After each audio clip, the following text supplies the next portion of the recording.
Welcome to episode 3 of the Keep It Real podcast. I am your host, Faith, and I am so excited to have another lovely guest today.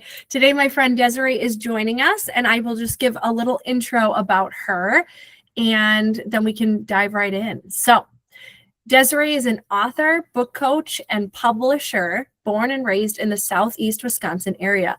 She minored in creative writing while in school and has always loved the connection that people get when they read, whether it's a work of fiction or someone else's life story. She always dreamed of writing a book someday, and in 2020, that dream became a reality, which is a great book called Shattered. Highly recommend. Since then, Desireé has continued to write and managed to publish 10 books in 6 years in fiction, nonfiction, and fantasy. Her engaging storytelling and kingdom messaging has enabled her to be a finalist for the Kingdom Book Awards for Art and Ministry. Desireé served as a chapter leader for Kingdom Writers Association for 2 years. There, she encouraged and equipped several people in writing and releasing their own stories. Following this passion, she founded King's Glory Publishing House. Her company offers book coaching, editing, and publishing services to help kingdom-minded people write and distribute their work. In doing so, these scribal champions bring kingdom values back into the marketplace. Today, she is here to share with us her writing journey and how she has found healing and purpose in it. So glad to have you, Desireé. Welcome to the podcast. Thank you. Thank you so much for having me. I'm very excited to be here and also excited for you and all the things that you're doing. Oh man, this is good. This is going to be a good session today. I just feel it. Thank you. So happy about it as well. I wanted to ask a question based on your bio. So tell me what you mean by a kingdom writer, because not everybody in my audience might know what that means. Sure. So a kingdom writer is someone who brings values of their faith into their writing. I'm a Christian, and when I write my stories, sometimes I write them directly to a Christian audience. So there'll be Bible verses and biblical stories. Sometimes I write to a non-Christian audience, but I still have some of those same values within the stories, values of freedom and courage and bravery, showing pure, true love versus toxic love that tends to be pervasive in a lot of romance novels these days. Things that show people and inspire people into things that will help bring about good transformation. Got it. And if somebody were like, well, why is that needed? Or what is the purpose of that? Are you trying to shove things down people's throats? Or why do you feel like that's a necessary thing in the marketplace now? Sure. So it's not necessarily something that I want to shove down people's throats, but it's something that I want to offer because for me personally in my own life, faith has helped me in figuring out my identity. It has helped me in overcoming mental health issues that I've had, different addictions that I've had. It's helped me shed a lot of lies that I believe. And I want to convey that in my writing as well to help impart the same type of breakthrough and truth that I have learned as well. Yeah, that's awesome. So good. It's so much more powerful with regards to sharing our stories, whether verbally or in writing, when we've had our own transformative experience through faith, creativity, and other means. So that's so cool. Tell me more about what got you into writing and starting writing more regularly in the first place. So writing is something that I've kind of always done. It was how I processed my thoughts and emotions. It's how I tried to make sense of different things that were happening in my day-to-day life. But it was also something that I used to kind of escape. Growing up, there were a lot of good things about my childhood, but there were a lot of not so great things. I grew up with divorced parents. I grew up with parents who constantly fought and bickered, and being able to write that in a fantasy type setting or a fiction type setting was a way for me to not think or focus on that for a while. And for many years, I told myself, okay, you know what? This is kind of a good story. I should actually publish it someday, write it someday. When I went to school, I went to Carthage College in Kenosha, and my major was psychology, but my minor was creative writing and focused on fiction writing. And I was like, okay, this is going to be great. I'm going to write my story one day.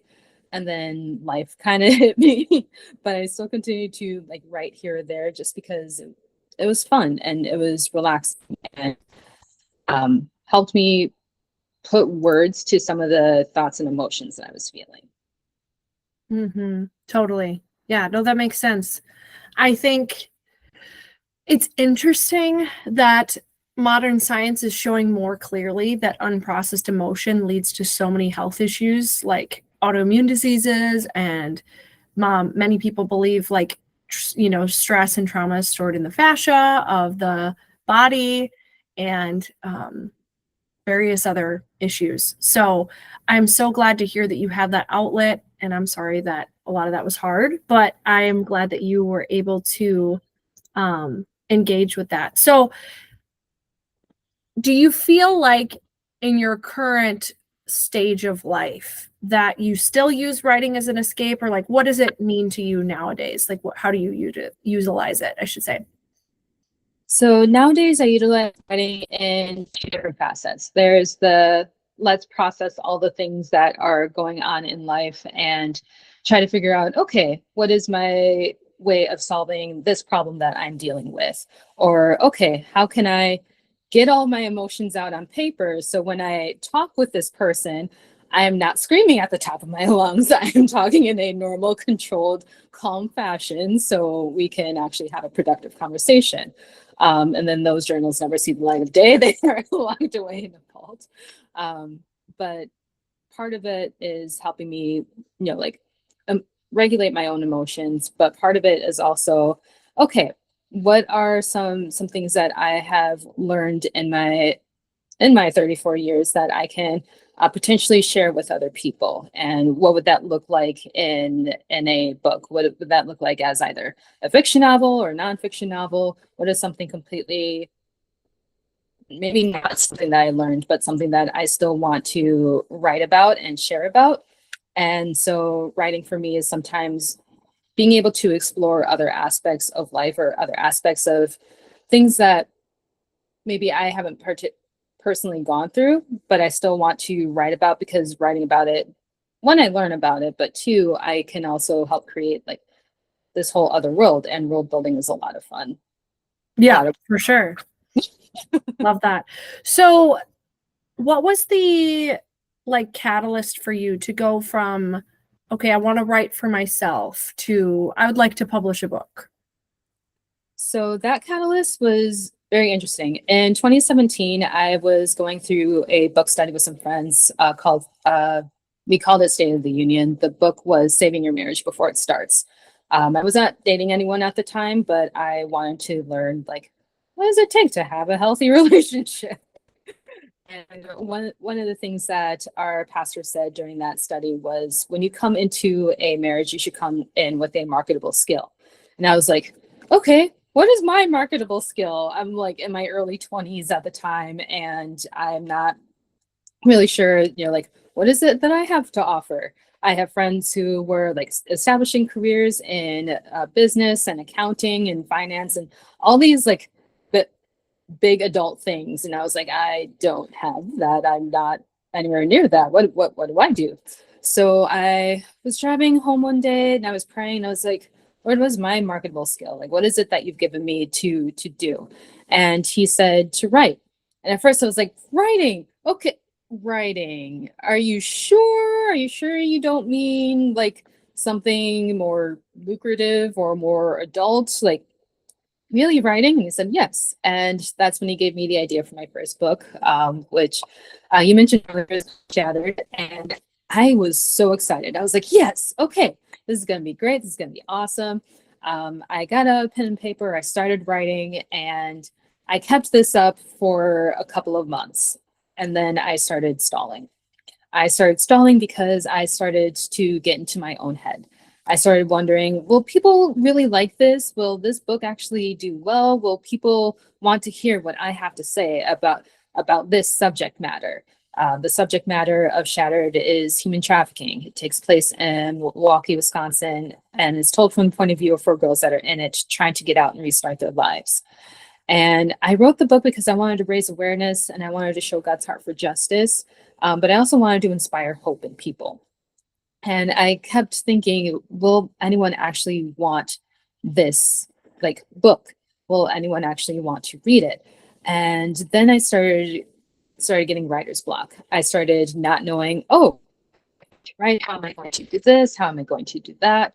And as I continued to swirl, so to speak, I was still writing here and there, but it was very sporadic because I was finding excuse after excuse why I couldn't write. Oh, I can't write. I have to go to this meeting. Oh, I can't write. I have to do these chores. Oh, I can't write. I'm too tired. Oh, I can't write because X, Y, and Z. And those excuses kept piling on and piling on and piling on until the Lord's like, okay, I need to do something to get you out of this cycle. So he sent two people after me. And one person, she's like, you know what? I was praying for you the other day and I just heard the word wordsmith and kaleidoscope, which is what my book was initially called. And I was like, who told you? So I took that to mean, okay, I need to get my butt in gear and I need to keep writing. And then I started writing and then I started spelling, and I did a 31 days of wisdom challenge going through the book of Proverbs. And the guy who ran it, his name is Pedro, he said something that really knocked me over the head. He said, sometimes we will pray and ask God, like, what do I do with my life? What is, my assignment? And he gives us an answer and then we don't act on it. And then we go back like 2 months later, God, what am I supposed to be doing?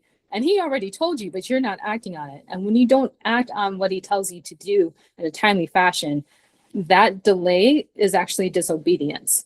And not only is it disobedience, it's like you have something that you can impart to someone else. And when you're not acting on those assignments, you are delaying someone else their breakthrough. And I was like, okay, a little harsh, but Dang, just true. like not letting up. Like you're just like, all right, hold my hand first, sir. Yeah, it was very interesting. It was like, this is one of my first meetings with him. I was like, okay, all right. But it was what I needed to hear. I started writing again, then the world shut down and everyone's in quarantine. And I finished writing my manuscript during that time. I sent it off to a publisher and I had that book out and released into the world by the end of the year. And I was like, okay, great. Yay, I got it. I'm done. I did my assignment, Lord. That's it. That's enough. Some months later, I was on a podcast call and the person was talking about writing. And during that call, I got the idea of writing my second book. And my second book is called Winning the Silent Battle, Exposing 8 Lies Hindering Your Mental Health. And that book was very personal for me because it was my healing journey of overcoming different mental health struggles and aspects that I have. I struggled a lot with perfectionism and anxiety, self-injury ideation, and an addiction.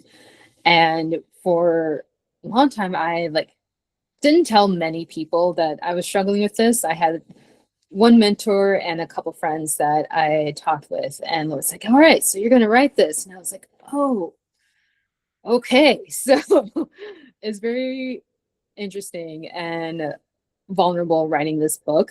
One of the biggest challenges, as a writer, one is the vulnerability aspect when you are writing a memoir or a personal story, because you start thinking, okay, how vulnerable do I really want to be? How much do I really want to share? But I was talking with a coaching client the other day, and I told them I came to the conclusion that that's the wrong question to ask. The right question is, how vulnerable do I need to be in order to connect with my audience, in order to help them see, yes, I know exactly what you are going through, and I can walk with you through those steps to get to the other side of the pain that you are feeling. And as I continue to write, there were moments where I'm like, oh yeah, I'm totally healed. I'm great. Everything is good. This all happened 10 years ago. And as I'm writing, I was like, oh, just kidding. There's that perfectionism again. There is this, that, and the other thing going on.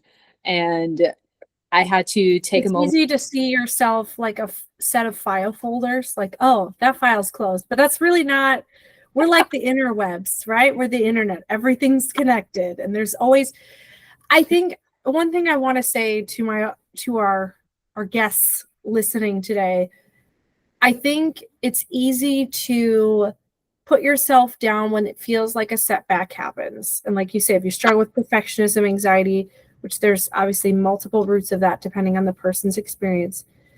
But the reality is, one issue that you write out the title of it on paper, right? Like anxiety or whatever, or suicidal ideation, even something super difficult like that. There are multiple angles and layers to it. So give yourself some grace and some mercy and get some help if you need help.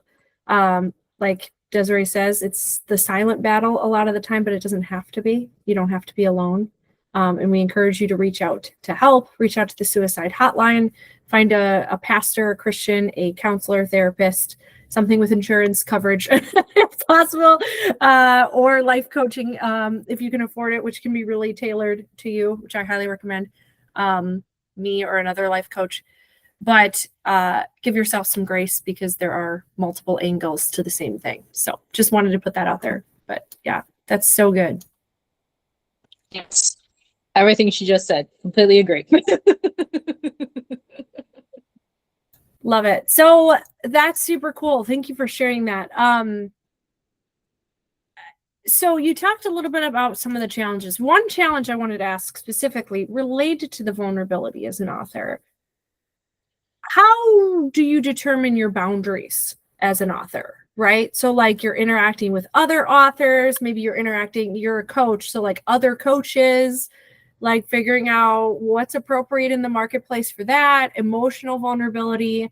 You talked about being emotionally available enough for your audience to relate and also get some breakthrough, but with boundaries on that, how you process stuff internally yourself, individually, in reaction to the release of your book or in reaction to your clients. Can you talk a little bit about that? That's such a great question. Part of me is like, give me like 10 minutes with my laptop over here and then I'll come back. But so type of boundaries that I have in place for myself. One, anything that I write about, I want to make sure that I'm writing from a place of healing and I'm not writing from a place of revenge seeking.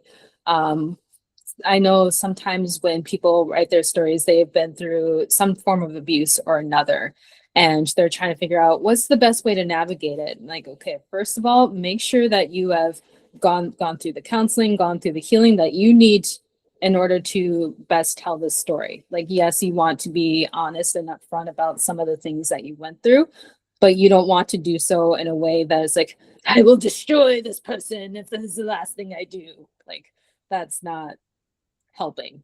There is one woman that I was on this writer's forum and she's trying to figure out like how to best write her memoir because she'd been through a lot. And she was like, I want to use people's real names because like I've tried this to find justice for myself. I've tried that to find justice for myself. And my response to her was to say, hey, first off, I'm very sorry for what you've been through. Your emotions are valid. Everything that you just said, completely real. These people have already stolen like 2 decades of your life with all the crap that they've put you through. Do not allow them to steal anymore by using their real names and like identifying information, because you're going to end up finding yourself in, litigation and all these other legalities for months, years, however long that takes. Don't do that to yourself. It's not worth it in the end. Can you expand on that a little more? I think besides the legal side, I think there's a toll it takes on you to have a kind of spirit of revenge in your healing. And I don't know if people always make that connection. So not to deviate from my first question too much, but just on that point, if you could expand what you mean by that. Sure. So when you are writing, first of all, you have every right to share your story how you want to share it. There's a difference between writing out your story for you and writing out your story to publish for the world. If what you need to write for you has all the like nitty gritty, oh, Samuel did this that day, then Jessica did that, write that, because that is going to be a part of your healing process. That can be very cathartic. By all means, do that. but that's not the version you put out for the rest of the world.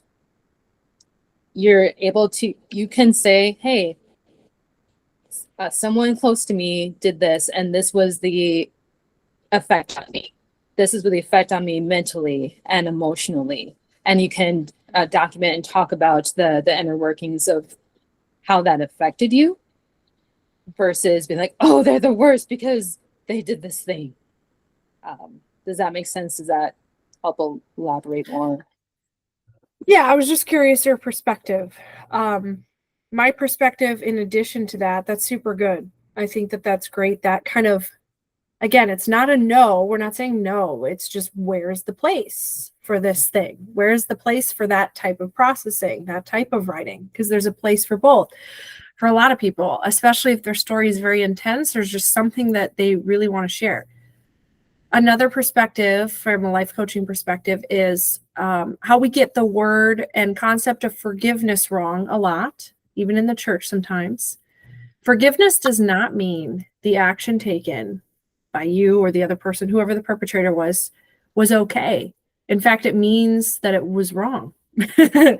But forgiveness is releasing yourself of poisoning yourself with resentment. And like you were talking about the cost, that was the first thing I thought of there is a cost to revenge yourself. And there's a difference between justice and revenge. And we believe as Christians that all things will be made right by Jesus in the end when he remakes the heavens and the earth. So there will be full, complete justice. And through Jesus on the cross, there was full, complete justice for all sin. And it'll be, the presence of sin will be removed in the end. But for specific things right now, if somebody is abusing you or harming you, or let's say you did it, whatever, forgiveness does not justify that behavior, but it releases the victim or the victor of poison to them, which can further sabotage your healing and can further distort your perception of reality, I think, which if we're talking about writing or sharing with the world, it's a good idea to be authentic, but I also think it's good to try to be grounded in truth and healing, like you said. So just wanted to mention that. Yeah. Absolutely. And very good also on the forgiveness piece. It was like, oh yeah, I should have included that. No, it's all good. So yeah, tell me about some other boundaries that you have. Other boundaries that I have, in addition to making sure that it is something that I am like completely healed from, when I am writing out like some of the things that I struggled with, knowing when to go into detail and when to say, okay, here's one or two sentences, we're going to move on now. Because there are some things like that, just going to be completely honest, I don't need the full description. Example comes to mind. You said you don't need the full description. Sorry, it cut off a little bit. You said you don't need the full description? Yes. So I'll use the example when I was writing Shattered. That's a story about human trafficking, and I make a point to let people know you will not find any scenes in my story, because I have read several accounts from women who have been trafficked, their stories, whether like within the States or out of the States. And there was a lot that I gained insight into for like the mental and emotional aspects. But there were also moments where it's like, okay, I didn't need the details of the physical acts that you were engaging with your Johns or Pims or anything with that. For me personally, I was like, that didn't add anything more to my understanding of what was going on. You could have just said, and then I went with this John for an hour, however long, and continued on the story afterwards. So different things with that. I had one person, she was working on her memoir, and she mentioned that she had been abused in a very physical way. And I let her know, it was like, you do not have to publish the full like account of that. That's going to take a huge toll on you personally. And for the people reading, I personally have never found any value in that kind of detail being given. Other people might disagree with me. You're allowed to disagree with me. But as a book coach and a writer, I'm going to say that's something that I personally don't find necessary for writing. So that's another example of like a boundary of knowing when not to go too far there. Well, and I will say too that again, that's a personal boundary that you have, and I think it's a wise one. I think even if my audience, you know, some of you guys are not ever going to publish a book, some of you might after listening to this podcast episode. But what you put out on social media, what you put out in a book, what you tell a friend, once we say it, write it, video it, it is out there. Like, even if you delete things, what have you. So you have to think about, is this something I'd be willing for someone to come back to me with a comment on, or for somebody come back to me and be like, I want you to rehash this and talk to me about this. So if you're not comfortable with it, I think that's totally a wise boundary. And for some people, they just don't want to dwell on the details of the abuse or like sexual content. I will say for some people, I think that could be cathartic, depending. But again, like you say, there are ramifications people just have to think about for sure. Absolutely. So yeah, those are some boundaries that I have for myself there. One thing that I thought about when I was writing, because I mentioned earlier, I didn't talk a lot about my mental health struggles with a lot of people. So my parents, for example, they did not know. They did not know that I was very anxious. They did not know that I often thought about cutting myself. And when they read it, we had conversations afterwards. They were good conversations, healthy conversations, but they were surprised. When you are writing, decide for yourself, one, am I going to want to talk to like my close people and let them know like, hey, I'm writing this aspect about my life. You like, I haven't told you about this yet. So like you can sit down and have a conversation with them prior. There are some people who they publish their stories and then they came back and was like, yeah, my sister was really upset with me because I never told her about X, Y, or Z. And on the one hand, like your sister's reaction is her reaction and not like your responsibility. But at the same time, there is something to say about like honoring that relationship that you have with them if you feel that it's something that they should know. Or just like, are you willing to pay the cost of that? Like, we don't have to take on other people's reactions, but we still have to deal with them. And our own brain's reaction to it really is what it comes down to, our own body's reaction to it. So are we willing to pay that price? Mm-hmm. Absolutely. One other thing, we're going back to talking about some of the challenges as a writer now. I talked a bit about the self-doubt that I was having and wondering what will people think when they read my story. And something that one of my book coaches told me that in some ways kind of set me free, and in some ways I have to like keep reminding myself as I continue to write and publish. There are 7 billion people in this world, and they all think differently. There are mothers and fathers, there are W-2 employees, there are entrepreneurs, there are so many different people and so many different facets. You are not going to be able to speak to all of them the same way. And how you write, one, be true to your own voice, but two, know that someone is going to read your book and not like what you have to say, and that is okay. Okay with someone else reading your story and be like, no, I didn't get anything out of this, or no, I don't like this author, because at the end of the day, your book wasn't for them. Your book was for someone, just not that specific person, and that is okay. And learning to remind myself like, hey, you are your own flavor. You are the grape flavored sucker in the bunch of suckers that people will grab from the store. And some people will love you. Some people are like, no, I want orange flavor. And that's okay. That doesn't make you a bad flavor. That just makes you not theirs. And that's okay. Um, yeah, that was all I had for the challenges fit there and the boundaries. Yeah. I was trying to find the term for like, it's on social media. I'm sure someone will say it to me in the comments or whatever. But when people are like, this isn't what I want, and you're like, but then it's not for you. Like everybody applies, especially on social media or like when you publish something or whatever. It's like, well, this is not for me. Well, then scroll. Like move on. Like I don't know what to tell you. But like you say, there are so many people, and like you say, that can be daunting. I mean, okay. With coaching, right? I'm a relatively new coach. I've been trained for several years, but I'm just launching my business this year. And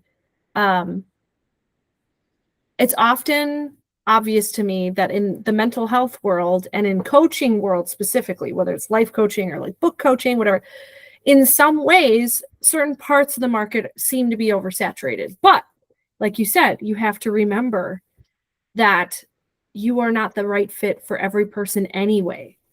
And they're not all the right client for you. Same if you publish a book, not every person is meant to read your book. If you have some single guy in his 30s who's unmarried, he's not going to read a motherhood book, and that's fine.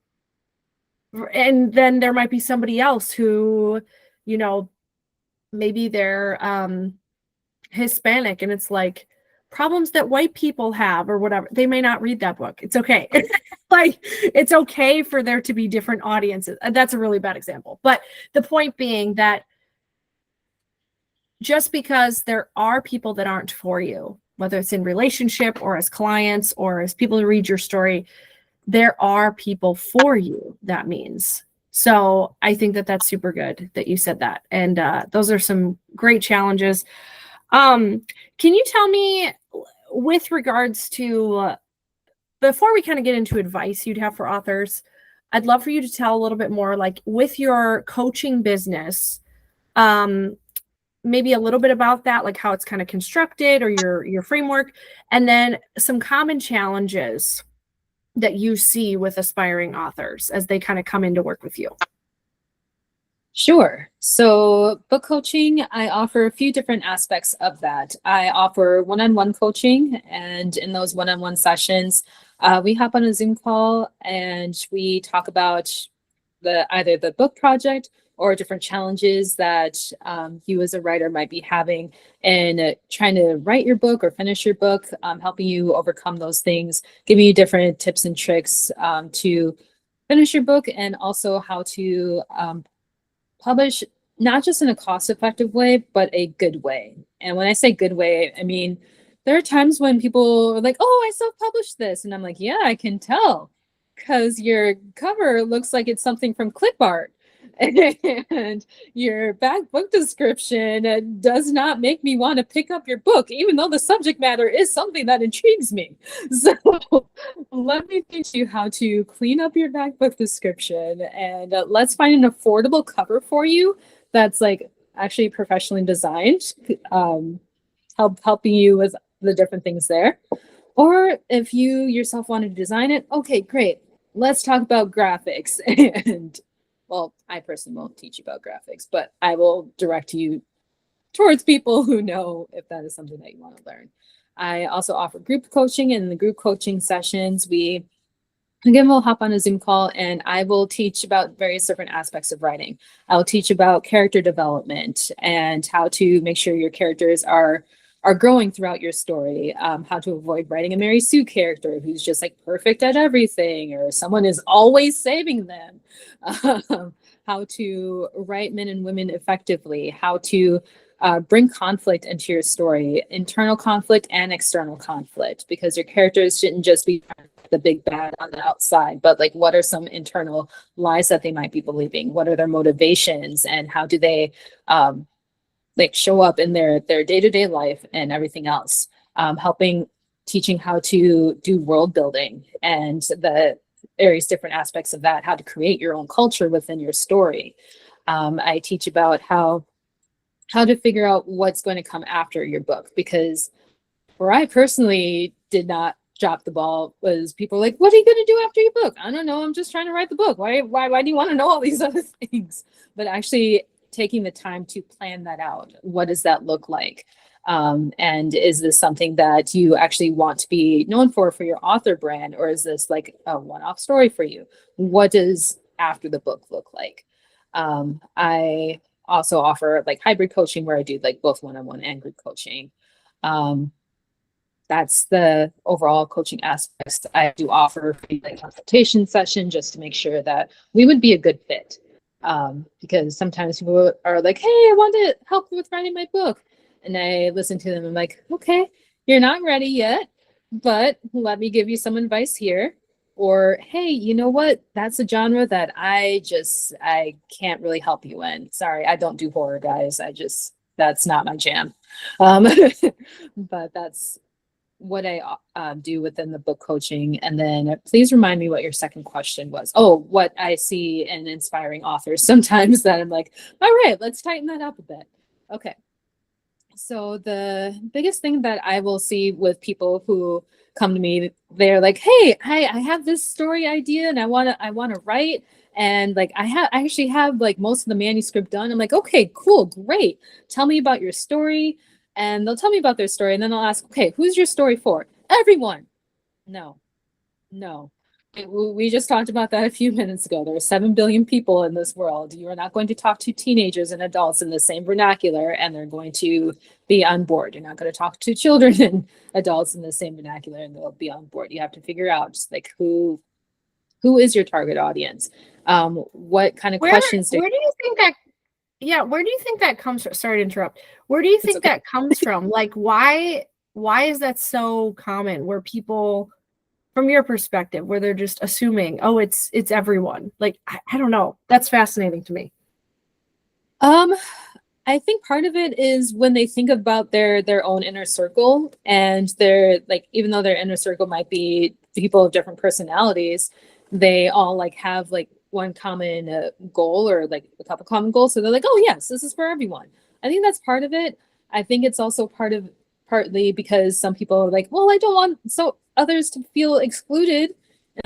Okay, I understand the heart behind that, but as you said earlier, if you have like a single man in his 30s, he's probably not looking at a motherhood book.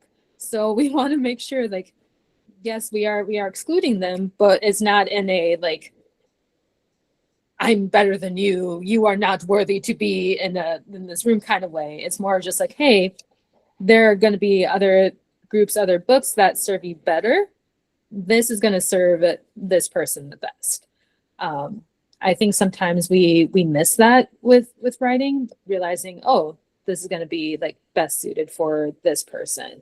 And it's also important when you are writing to know what is it that your target audience, what are they asking? What are they looking for? What are they looking up? Why do they read the genre that you want to write in? People who read fantasy, they want adventure. They want these like magical worlds. They want to know, will good triumph over evil? How close will evil come to winning? They're looking for these things. They want those stories of courage and bravery. So making sure that you are serving that and writing that. There are times when people are like, oh, I wrote this book. Oh, I had this one guy, he wanted to write a fiction novel about evangelism. And I was like, no, let's try again. So we ended up workshopping it a few different times, and he ended up with this like really awesome thriller that he is currently working on now. And like, are there like still a few like tie-ins with evangelism that he threw in there? Yes. But at the end of the day, most of us are wondering, hi, is Tony going to make it? There's a cult after him. Will he survive this? So a cult thriller, I would read that. Yeah, for sure.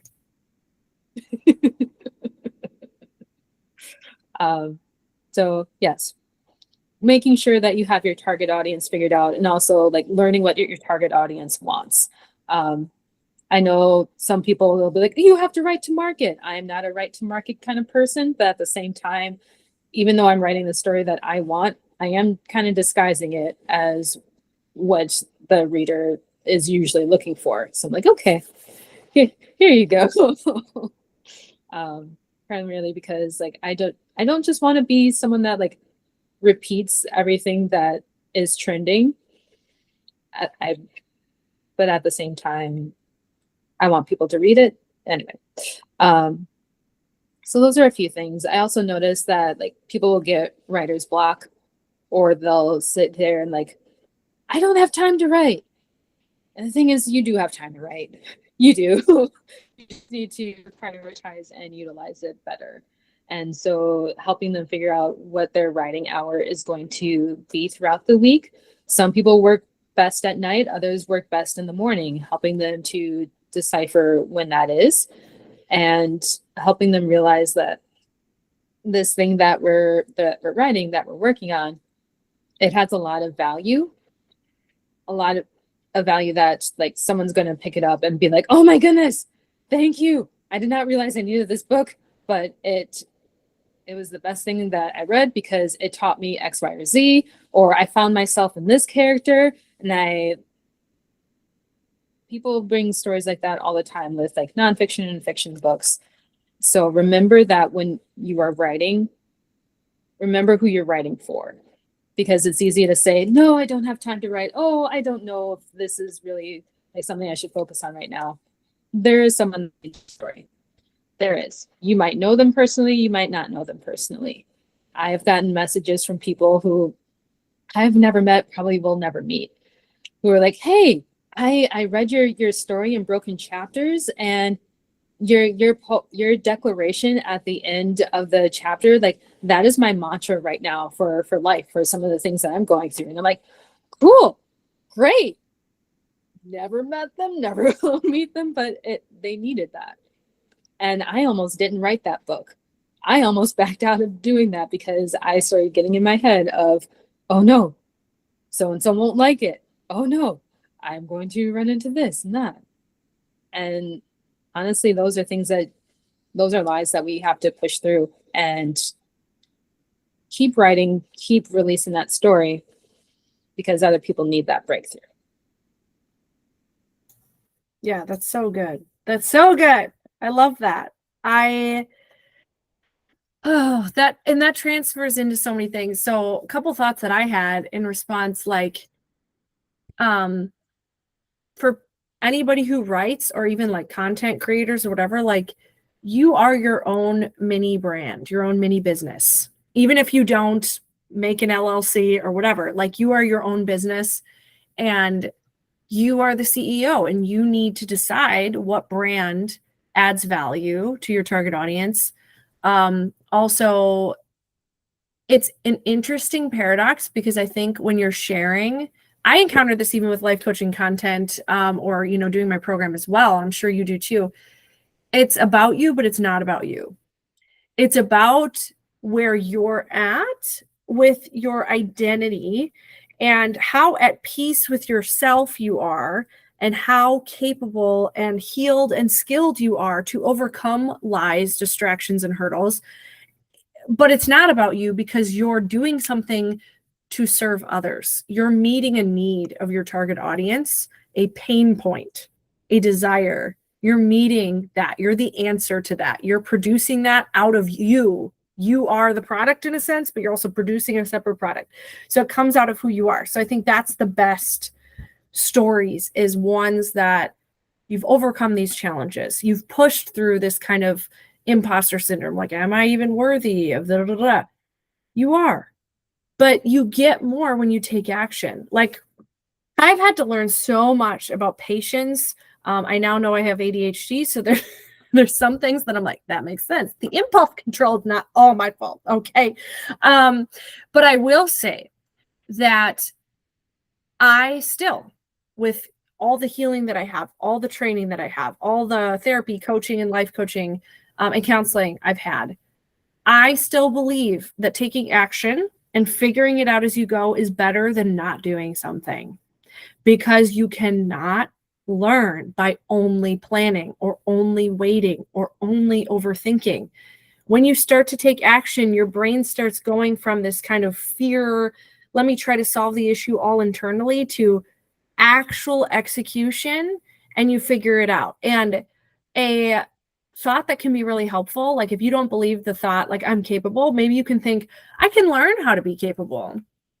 Because we have the capacity to learn. Our brain can literally expand and change. So for anybody who's experiencing writer's block, or anybody who is experiencing, issues with not knowing what to do for content creation or starting a business or whatever it might be, I think that that's a super important paradox. It's not about you, but it is about you. And this is your brand. Market it, because marketing, I'm learning it.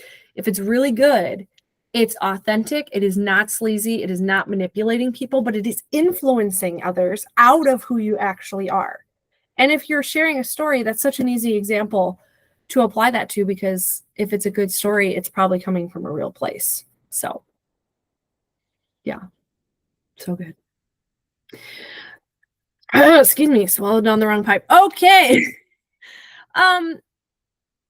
What would you say to somebody who is listening right now and maybe they've had a story idea, or they're just thinking maybe I should write about my life or something about my cat or whatever? What would you say to them for general advice and kind of tips to get started? It's funny you mentioned the cat, because my cat definitely popped up a few minutes ago, just whining and meowing and wanting attention. So yeah, you all could some great stories about cats. There's a family out in the UK that I follow. This page is called Felix, Bella, Willow, and their cats are crazy. And the stories that they write are so entertaining. Anyway, I say that to say, if you've got an animal, you've got some good stories in you. If you are thinking about writing your story, can I just encourage you to start writing? Get yourself a journal. Actually, get yourself 2 journals. And in these journals, the first one that you are going to keep, you're going to start writing out the different ideas that you have for your story. You're going to start writing out the different things that you want to talk about within your story and want to develop. Your second notebook is going to be inspirational ideas, because as you are writing out the ideas and topics for story 1, there are going to be a couple other stories that pop into your head, and you're going to think, oh, that could be fun. That could be something. Write it down, and then you can visit it later and test and see, how viable is this? And with your own story, I want to ask you a few questions. And the questions I want to ask you is, 1, what is an important life lesson that you have learned? It can be a lesson in forgiveness. It can be a lesson in relationships. It can be a lesson in, honestly, not beating yourself up. Whatever it is, what is a life lesson that you have learned? 2, how did you learn that lesson? What were some of the things that happened in your life that forced you to come face to face with this and realize, oh, I need to either tackle this head on or get rid of this? What different circumstances were those? 3, what people were involved with that?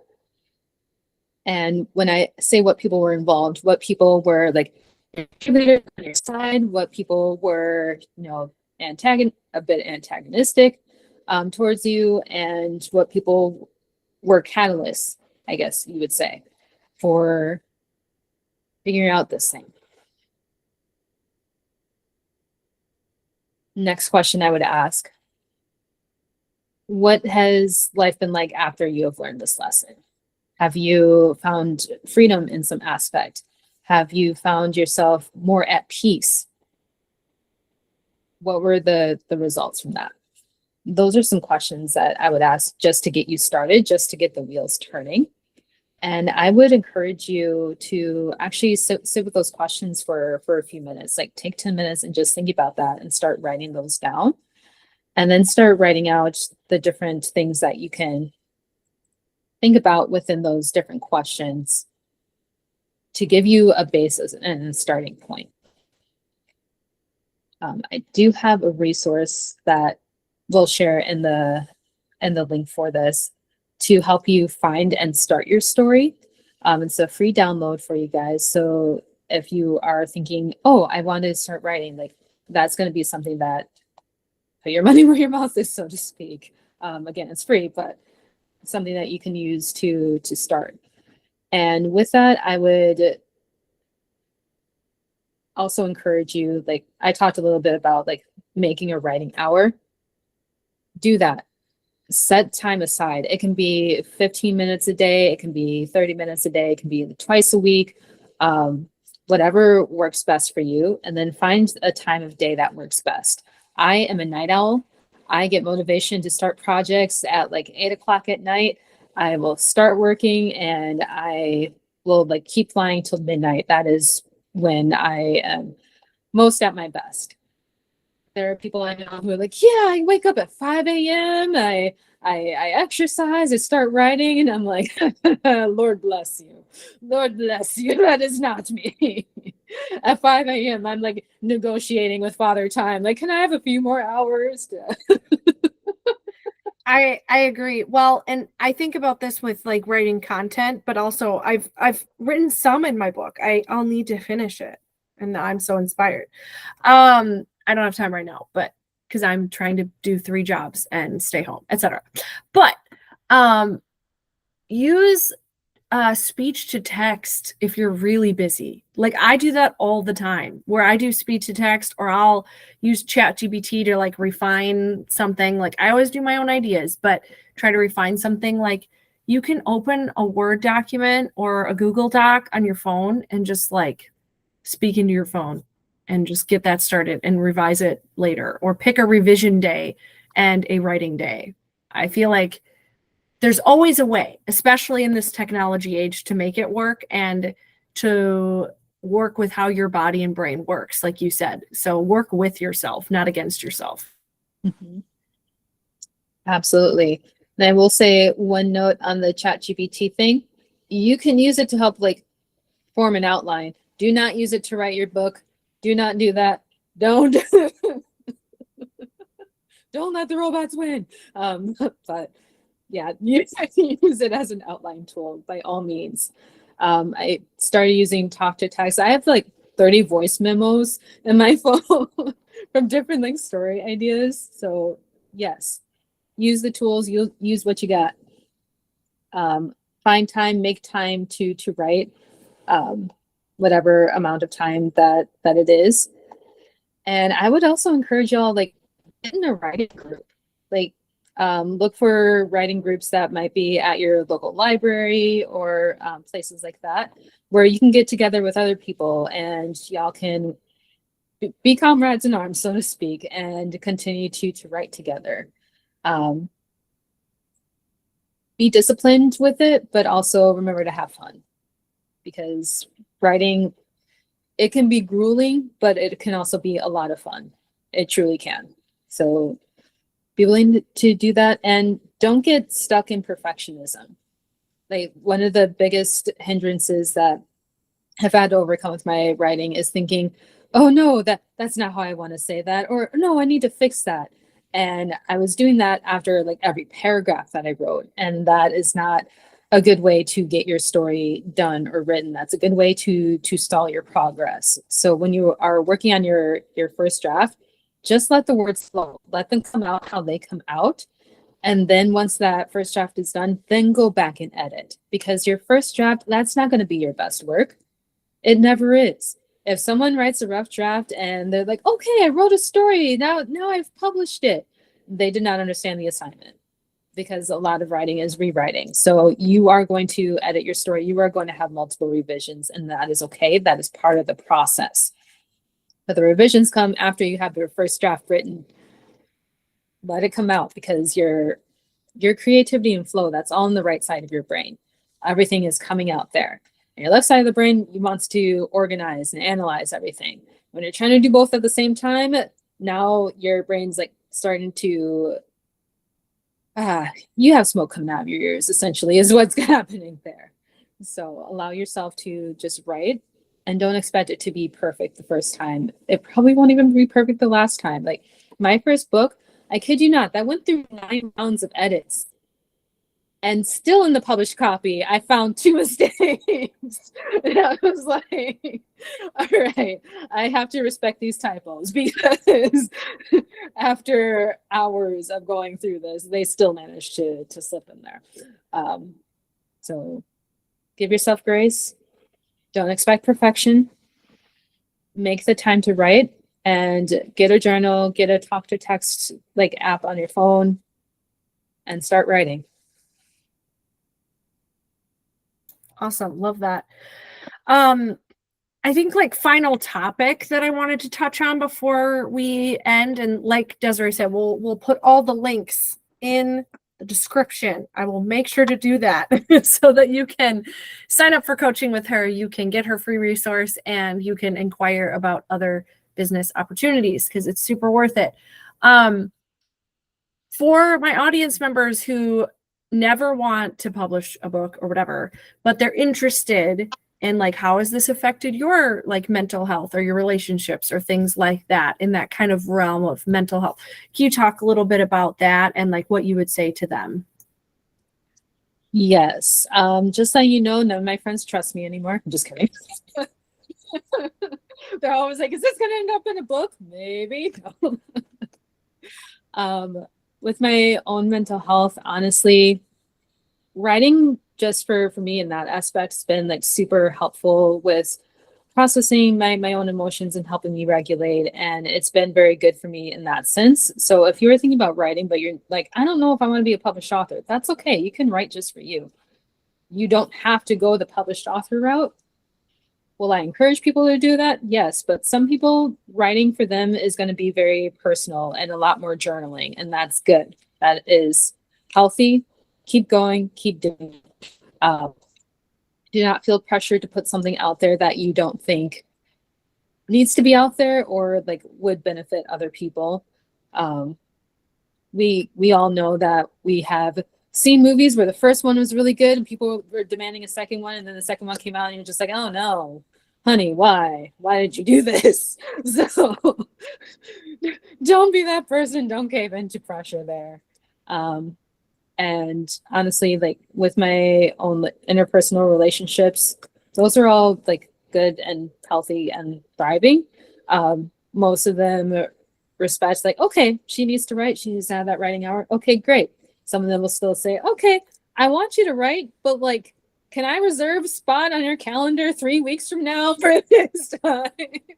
And I understand and respect that, because I work a full-time job and this part-time job, and yeah, I get it. So yeah, with writing, honestly, is a passion of mine. It's like, there's this quote by Hemingway that I love, and he says, I don't write, I sit at a typewriter and bleed. I'm like, yep, that's my life right there. Dang, that's so strong, but I get what it's saying. Yeah, that's huge. Yeah.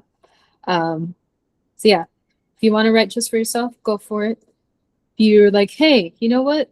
I think this could turn into something that will inspire other people or encourage other people or entertain other people, because yes, fiction is amazing and is very entertaining. And I can tell you honestly, in so many things that have been written to entertain, I've also felt inspired by. Like Stan Lee, he used to say that, oh, I know all these people who are doing all these important things because I just write comics, but I can honestly tell you that in the comics that he's written, I have learned so much about resilience. I have learned so much about courage from watching the heroes that he helped create or co-create, overcome obstacle after obstacle, and all these things that we're all sitting there like, I don't know if I could survive that. Well, I can survive what I'm going through because I saw them survive that thing. If you're writing a story and you're just like, oh, this will only entertain people, it'll do so much more than that. So like, keep writing, keep going. Yeah, that's so good. And I think what really resounds with people most universally are things that they see themselves in some way, but it's different enough from them, or it's more fantastical, or it's more intense, or whatever. Like, it gives that perspective, like you said. So that's so good. If somebody is struggling with like imposter syndrome, like, I'm not an author, or I'm not a business owner, maybe they want to do a business like yours, like a consulting service too, or something, what would you say to them, like, if they're struggling with that? I would say to them, your life is your credibility. So if you have walked through some things in your life, guess what? You now have the authority to speak on that thing. It does not matter how old you are. There are people who look at me and say, you're a millennial, calm down. What do you mean you have 2 memoirs? Hi, yes, I'm a millennial. I've also seen my parents through 4 divorces, and I have watched through the healing journey that I've needed to go through on that. And because I've watched through it, now I can sit here and write a book and tell you, this is how I overcame a pain identity, because I lived it. So do not let anyone look down on you because you're young. Don't let anyone look down on you as an experience. Like, your life is your credibility. Use it. And it's That's not so up good. to you to like prove, yes, I'm worthy to be here. Just be. Yes, that's so good. And I would just add, like, that was so great. Not much to add, but just, even if you don't feel like it yet, it can still be true. Our feelings are good indicators. They're terrible drivers in the driver's seat. They're really good at indicating something is off in us, or something needs space, or something needs to be addressed, but they're not good at keeping us grounded in our true identity, in the full reality of a situation. And we can never see the full reality, but we can see an expanded perspective when we start to step into these spaces, and we just start and finish well, hopefully, in whatever we do. So that is so great. Desireé, it has been such a pleasure to have you on here.